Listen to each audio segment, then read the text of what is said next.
Please subscribe and don't forget to press the bell icon to get notified whenever we upload a new video. The buzz of rural recovery is getting louder, and we're seeing a whole host of rural-based stocks or stocks which depend on sales into rural areas doing very well. Among them is Dabur, and we are now joined by Mr. Sunil Duggal, the CEO of the company. Good morning, Mr. Duggal. Can you already see any improved prosperity or improved demand from rural areas in the third quarter? Yes, I think we saw the first glimmer of demand, the uptick happening in the second quarter. And I think it's going to continue, perhaps even gain some momentum in the quarters leading up to the election. So I think rural is going to be the pivotal element in terms of our entire consumption story in the next 3 or 4 quarters. And we have invested in anticipation of that substantially in building our rural infrastructure. Okay, Mr. Duggal, good morning. But, of course, there was quite a bit of pain period after demonetization, especially in the supply chain. Yes. Is that well and truly over now? And are you seeing clear signs of recovery? Well, what we have done is that we have rebalanced our entire feeder into the rural markets by depending more upon the rural wholesaler, because the urban wholesaler is still under acute stress. So the whole pattern of distribution to rural has changed from urban to directly going into the rural feeders. And I think that's very, very important, because in the second quarter, our urban wholesale declined by 20% on a YOY basis, but rural wholesale increased by 30%. So I think that's what's happening, and this is a signs of the trends which will continue. Okay, so would you say that now sales channels are back to normal after the GST disruption? Well, the urban wholesale is limping back to normalcy. I don't think it'll ever, have its earlier position where it was the dominant channel to feed into rural. But some recovery is happening there. But the rural wholesale continues to be pretty robust, and I think that will feed into rural demand, perhaps more so than the urban wholesaler.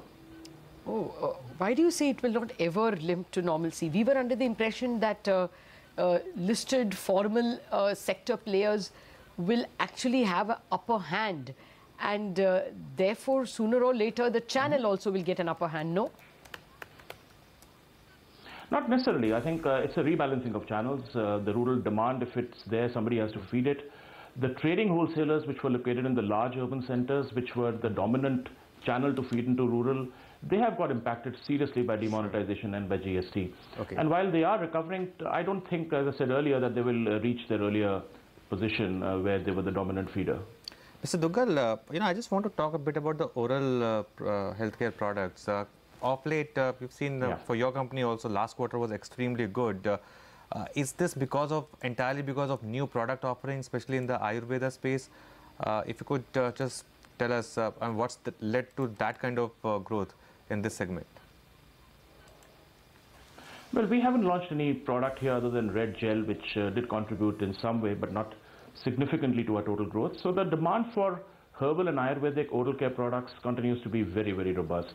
And I think this is a sign of a long-term story where the herbal platforms can be substantially bigger than what they are. At the moment, the herbal market is perhaps 15% of total. There's no reason why it can't be significantly higher than that. I think that's really the reason why the herbal brands are doing so much better. There is a distinct preference for herbal products. Okay. Your volume growth in the second quarter was very impressive, 7.2%. What should we expect in the second half? Well, there'll be a lot of volatility in terms of the growth numbers which you see, because the base is very different in the third quarter and in the fourth. In the third quarter, we had a very low base, so obviously you will see much better numbers on a YOY basis emerging. The fourth quarter was a more normal quarter, so we'll have to work a little bit harder to get into the strong volume growth numbers. But overall, second half obviously will be much better than the first, and largely on the back of much better growth in the third quarter. Okay. I think the challenge really comes in the fourth quarter when we have a normal base, and then we have to grow on top of that. Okay, then let me just speak about aggregate numbers. About 2,000 crore revenues in the second quarter. How will second half look? Well, the third quarter is our biggest quarter because that's when a lot of the winter brands kick in. So I don't think the comparison on a sequential basis is very meaningful. Okay. But on a YOY basis, yes, you will see good growth happening in the third. There's no doubt about that. But we shouldn't get carried away by that because it's on a low base. I think the challenge really would be to drive good double-digit growth in the fourth quarter. Okay, what about prices? You all did cut when the GST prices rates got rationalized. But going forward, first of all, did that cut mean more volume growth? And going forward, how will prices shape up? There is a chance you're going to pay a little more for raw material. Yes, you're absolutely right. To answer your first question first, there has been definite improvement in the traction of products where we took a price cut. Perhaps it's the trade stocking up or and more than the end demand. So it's a mixture of both, higher end consumption as well as trade stocking up. But these GST rate cuts which happened recently in November was only around 10% of our portfolio, so it wasn't that significant. Now on the inflation front, there are worrying signs of inflation picking up in the fourth quarter, largely on the back of the oil table which has gone up. So there's a bit of a lag between the downstream products price going up and the crude going up, and that is going to happen perhaps starting in February or so. So we'll have the challenge of meeting the much higher numbers in terms of inflation, perhaps through price increases or other means, and I think that's something which we are addressing at this point in time. Okay, so price increases are possible, you think? They are possible, yes. Okay. All right, we will leave it at that. Mr. Duggal, pleasure speaking with you. Thank you very much for joining us with your insights into the first trends that we will encounter in 2018. Well, actually, we're going to continue with that theme of 2018. As we wind down on Bazaar, I want to leave you with a conversation I had with some of the creme de la creme of India Inc. We were essentially talking about what would be the key themes for 2018. Thanks for watching Bazaar, and here are some great insights into the year that will be on us. I think we are on the road to recovery. As it is, the last set of numbers that came have shown that, we seem to have troughed out. Also, if you look at, most of the major reforms seem out of the way.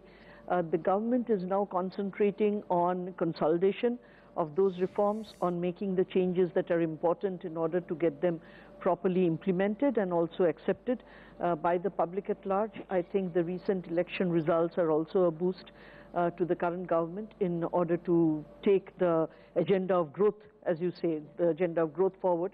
So we should be looking for investments. That's definitely, I think, on the cards. We should also be looking at various other programs that will help in job creation. I think these will be the two major themes this year. Also, I think, and this I said about 2 weeks back also, that we believe that the budget will be more rural focused.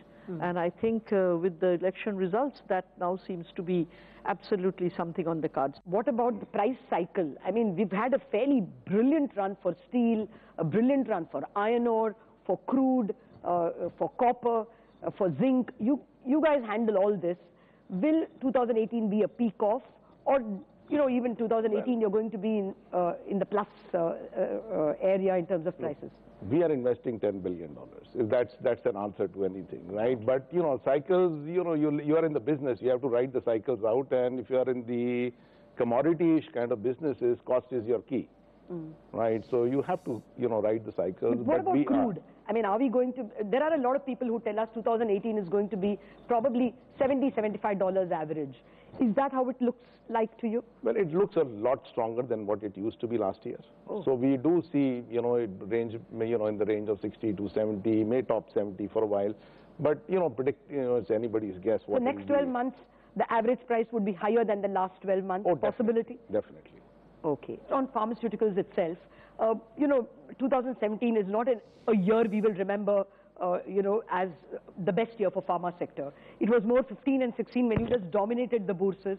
But 2017, you had probably commodities stealing away the thunder from you.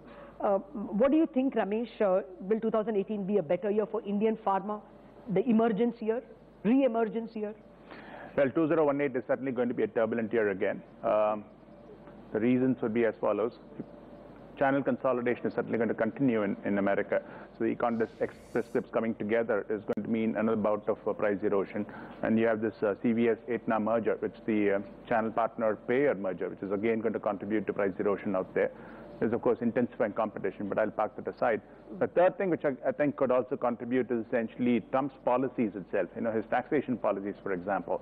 He's talking about taxing imports in a particular way and all of that, you know, and there's going to be disruption there. He's talking about bringing down taxation rates, so IP movement and facilitating manufacture in America. So all of that is certainly going to have an impact. When it comes to India, you know, then there is this ever-expanding list of NLEM, so to speak. There's also this set of generics being promoted you know, by doctors. So all of this is certainly going to pose threats. How individual companies react to that is certainly going to be interesting to watch. Mr. Ramakrishnan, what's your sense? Indian infotech will hire more, hire less? No, it will continue to hire, because I think that is part of the growth, and it will be there.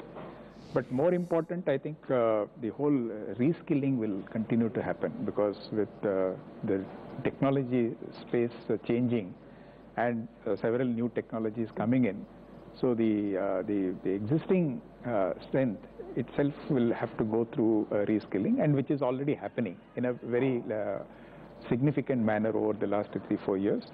So that will be there, and of course there, as Madam said, there will be jobs, there will be roles and tasks which will not be required. There will be new areas which come up.